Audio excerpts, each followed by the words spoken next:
Yeah, you read that right. 6/31. It's the final weekend of rifle season here in the Granite State. I don't even know what the date is. It's December... Oh, today's December 7th. It's Pearl Harbor Day.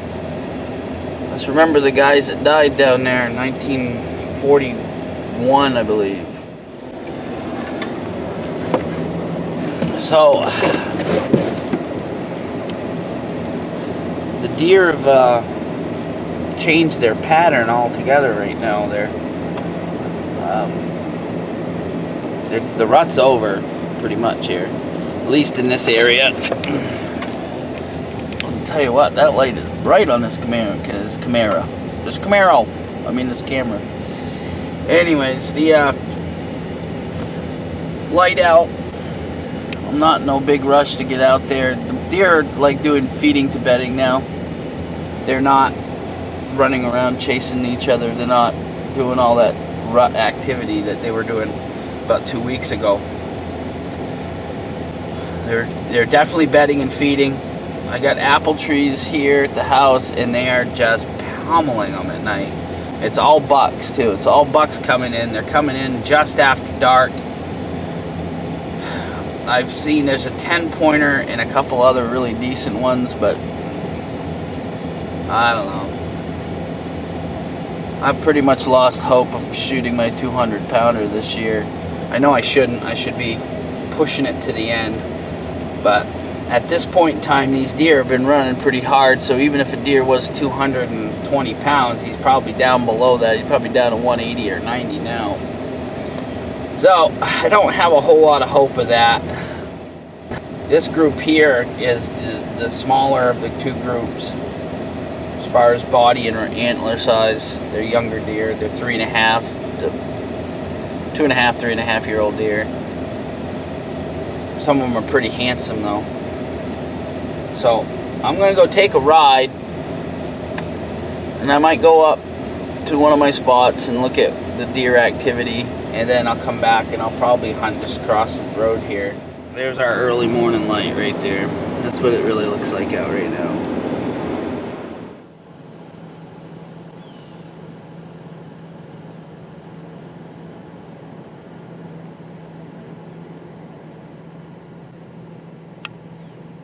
Okay, we're gonna go back into here.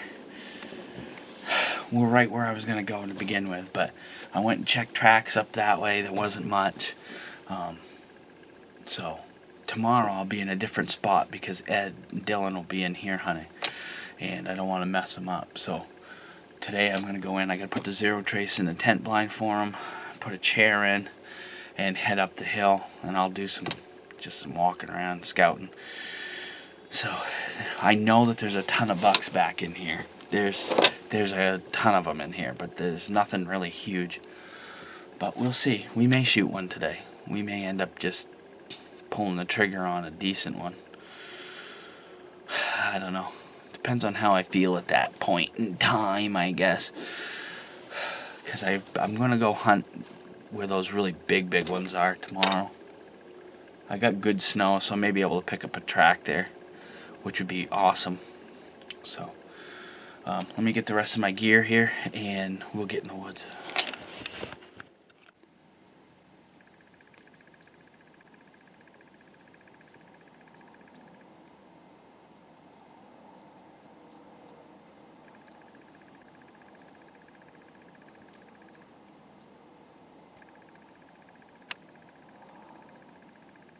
Alright, I'm trying to do a whole bunch of more filming today than I have been. I'm a lot more relaxed today. Usually on my week off I'm pretty hardcore and I don't relax. I'm always tense straight up.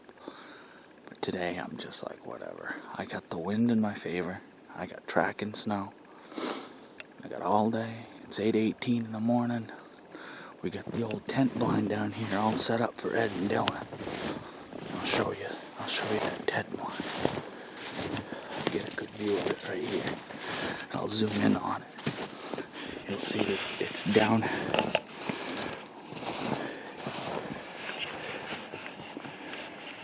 Right there.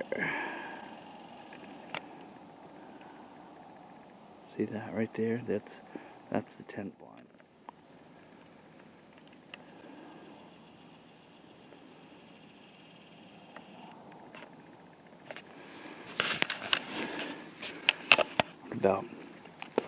About 115, 120 yards up here off this hill. And I'm heading up, trying to cut a fresh buck track. I got some smaller ones cutting across here this morning. You know, I kind of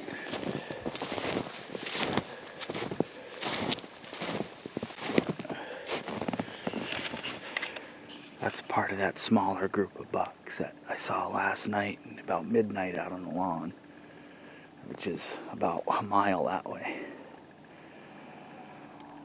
They're gonna go and bed back over here.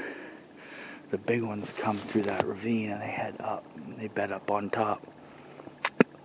There's a 10-pointer, 9-pointer, and 8-pointer all up here. Their tracks are probably back there in the ravine. And what I'm trying to do, because they're going to hunt that tent blind tomorrow, is not put my ground scent over across that ravine. If I go across and go into that back valley where they circle back down and come down in the evening, I'm going to go way up and around and come back down the other way, all the way around the old cut. So, anyways, I know I'm not big woods in it today. This is a small piece. It's 400 acres. And this is the piece I grew up hunting on. This is where I learned how to do what I do. So it's not huge. Back then it seemed like Montana out here is so big, you know. And now it's a pretty small piece that can be manipulated pretty well. So we try to get as much footage as we can up through here of me doing stuff, because at this point in time it's got to be I don't think we'll get a 200 pounder at this point in time, just because of the rut and they lose a ton of weight. The reality is, in this area, they're 200 pounds early, right into the pre-rut, and then they run it right off, because they're not way over 200, they're right at 200 or just over. So the thermals just switched on me and they're heading up this hill.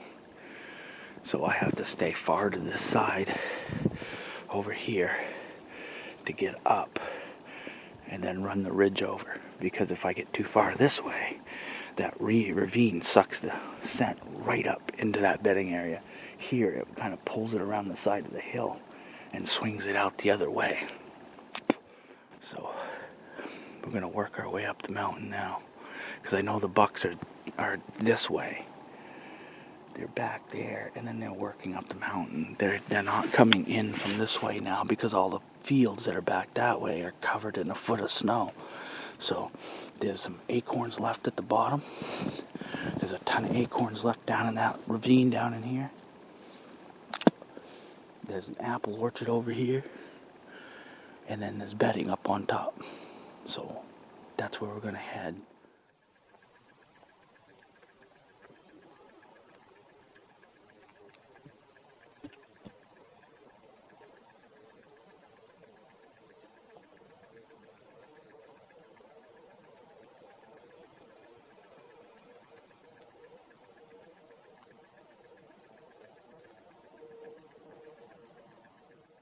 I just walked about 10 feet from where I last filmed.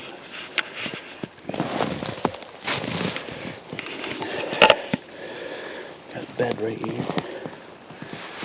Bed right here. Should be a third bed here at some point. This is just the two bigger ones.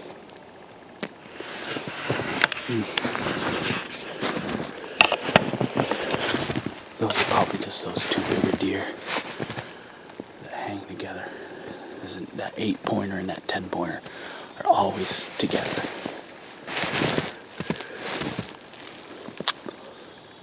So they bedded here yesterday Well, it was snowing. This is where they were. So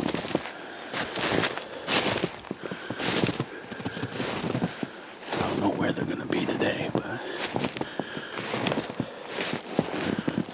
they headed up the mountain, it looks like. So they were down at the yard. They were down in my apples last night about midnight. So I know where they cut across, which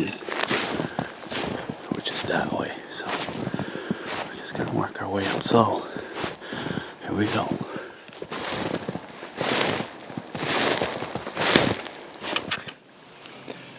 Finally got a good track.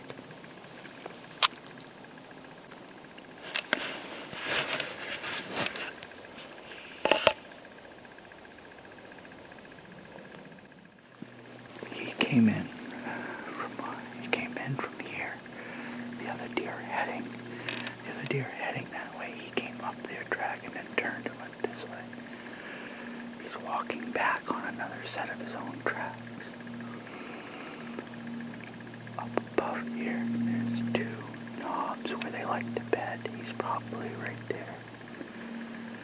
So he's probably only about 100 yards out. I hate to whisper, but I think he's right up here.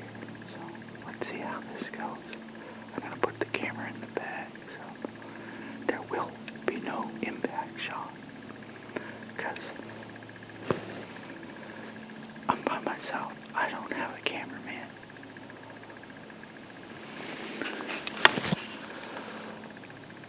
Let's pray for rain, right?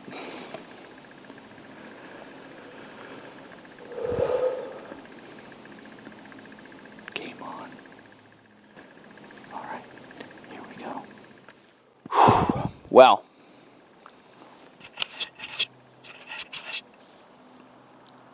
there we go.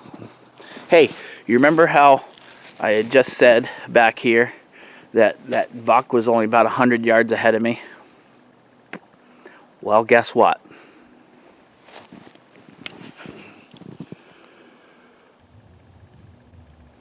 That buck was 100 yards ahead of me. Okay, so let me show you what happened. We cut his track back here in this area here, and he went out and around. He came up this hill right over here. I came up and I was underneath these trees that are kind of pushed over. I was right there, and I was scanning. There's another bedding ridge right here, and I was, moving really slow because I knew he was close. I was on death creep, so I was scanning this ridge here, looking for antlers, movement, and I slowly scanned this way. And when I got over here, he was standing right in here. Well, actually, when I first came up, he was here. He was in this bed. And then I didn't have a shot because that oak tree was in the way. So he got up and he stood here. And I couldn't see much. I was pretty sure he was a buck because how wide his body was from top to bottom. So he got to here and he was looking right at me. And the wind's blowing down at this point here, and the thermal low is coming up. So with me being over there, the thermals were pushing up the hill, but I was over enough that he couldn't smell me, I'm pretty lucky on that, because if I had been over 25 feet, he would have smelt me way back here and he would have been gone. I never would have saw him. I would have had to been tracking him all day.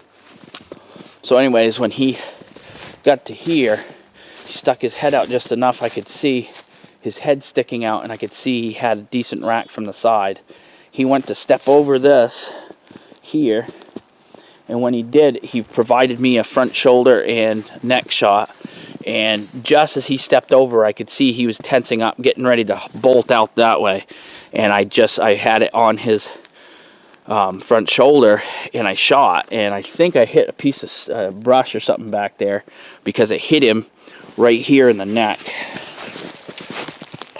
As you can see, hit him there in the neck, and that's the jugular vein, and it hit the jugular vein and broke the neck, and he went down and bled out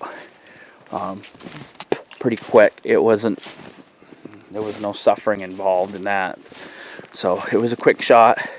That's the Pretty Boy 10. That's the one that we've been seeing in my field at the house. At this point in time, we have tagged our deer.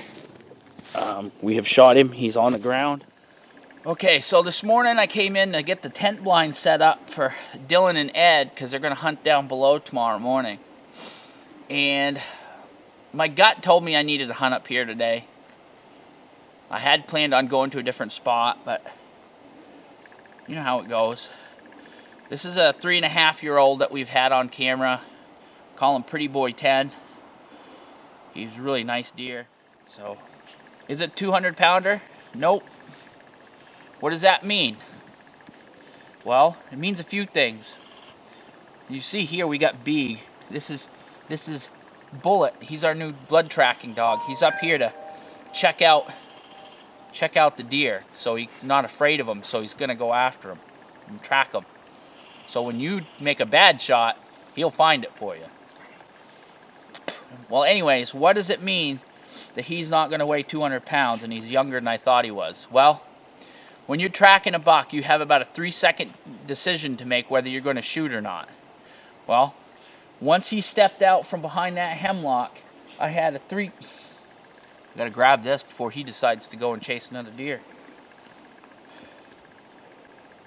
Or I don't think he's going anywhere. He found one already. Anyways, he stepped out from behind that hemlock, and when he did, I saw he had a decent rack, and from the side, that looks pretty good, don't it? It does to me.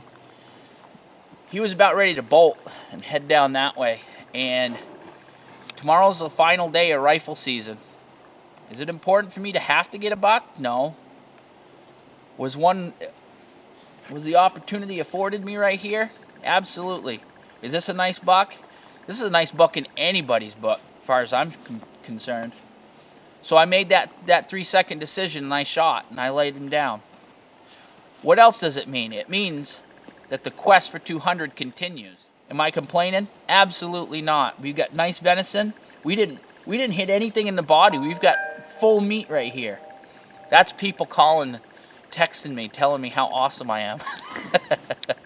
Anyways, so now the work begins. We've got to gut him out and drag him out. We got quite a drag to get him out of here. But luckily, we've got the jet sled.